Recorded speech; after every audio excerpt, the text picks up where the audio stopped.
In Lesson 8, we are ready to start adding our symbols around our crest. If you look at my final personal crest, you see that the two symbols I chose were fire and flowers.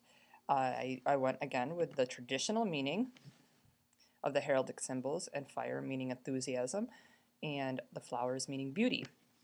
And as an artist, I love, beautiful things. So with this, it is important to remember that you need at least two symbols. You can repeat those symbols, or you can use more than just two symbols. It's up to you, but in order to get at least full credit, you need to have at least two different symbols.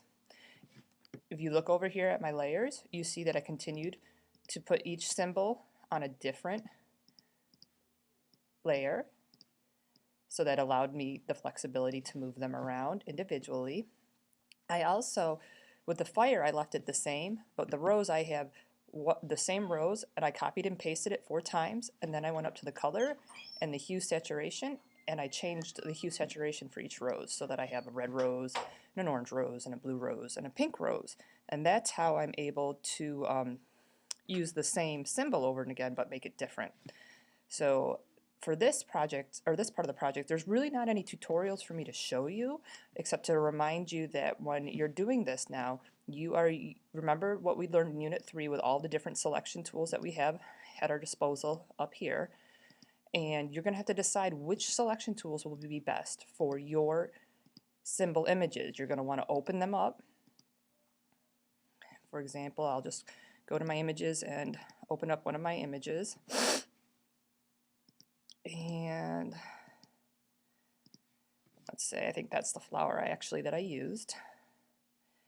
And in order to remove it from the background and then place it over in this personal crest, I had to decide what one of these selection tools would be best to do that with.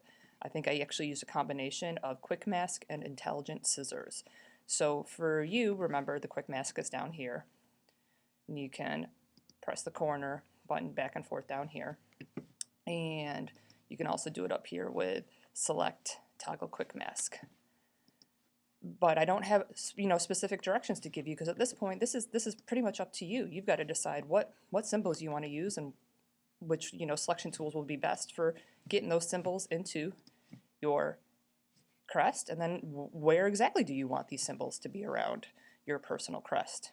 So there's a lot of free choice here at this point.